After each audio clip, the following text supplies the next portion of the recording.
L'exigence inflexible de Kinshasa, retrait rwandais, obligatoire avant toute finalisation de l'accord de paix.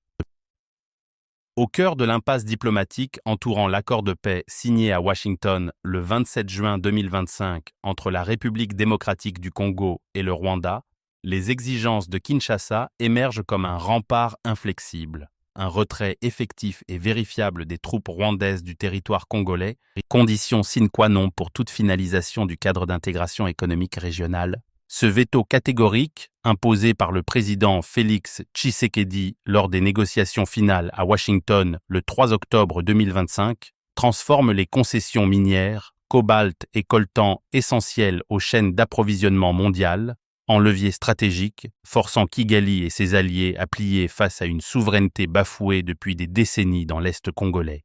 Cette posture n'est pas un revirement.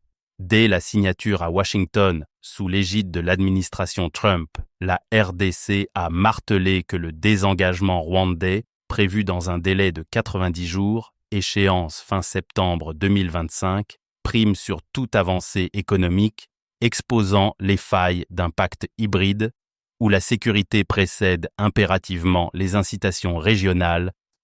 Ce blocage refroidit l'optimisme initial d'un accord visant à éteindre un conflit enraciné dans les séquelles du génocide rwandais de 1994 et les luttes pour les ressources minières.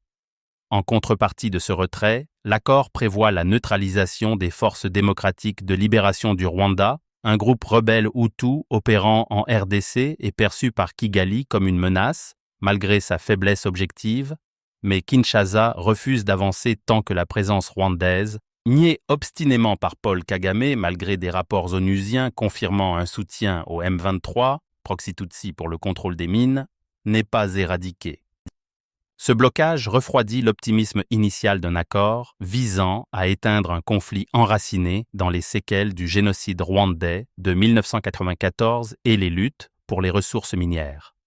En contrepartie de ce retrait, l'accord prévoit la neutralisation des forces démocratiques de libération du Rwanda, un groupe rebelle Hutu opérant en RDC et perçu par Kigali comme une menace, malgré sa faiblesse objective, mais Kinshasa refuse d'avancer tant que la présence rwandaise, niée obstinément par Paul Kagame malgré des rapports onusiens confirmant un soutien au M23, proxy Tutsi pour le contrôle des mines, n'est pas éradiquée. Des sources gouvernementales congolaises dénoncent l'hypocrisie de Kigali, amplifiant la pression sur les États-Unis, garants du deal, pour imposer un engagement authentique, incluant sanctions ou vérifications indépendantes.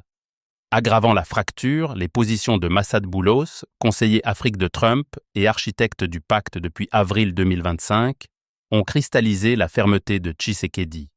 En minimisant les retards sur le retrait, Boulos, vu comme biaisé en faveur du Rwanda, alimente les accusations d'asymétrie dans la médiation américaine. Une réelle politique transactionnelle priorisant l'accès aux minéraux critiques sur une paix immédiate. Le silence de Washington face à ces exigences expose un calcul risqué.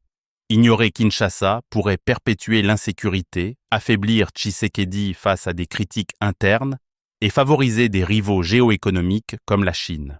Techniquement, cette impasse met à nu les limites d'un cadre séquentiel mal calibré, dépourvu de mécanismes contraignants comme un comité de suivi renforcé par l'ONU ou l'Union africaine pour valider le retrait et les opérations conjointes, comme nous avons d'ailleurs déjà souligné à plusieurs reprises.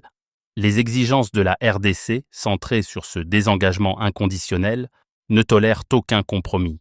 Elles doivent être intégralement respectées pour débloquer le CIR, sous peine de renvoyer l'accord aux reliques des processus avortés dans les Grands Lacs. À terme, sans recalibrage urgent, vérification tiers et séquençage strict liant sécurité à économie, le pacte risque l'implosion, transformant le veto congolais en détonateur d'un nouveau cycle de violence. Kinshasa dicte les termes, ces conditions, ancrées dans une réelle politique souveraine, imposent un respect absolu pour forger une paix durable plutôt qu'une illusion transactionnelle. Eugène Diomine Dongala, Démocratie chrétienne.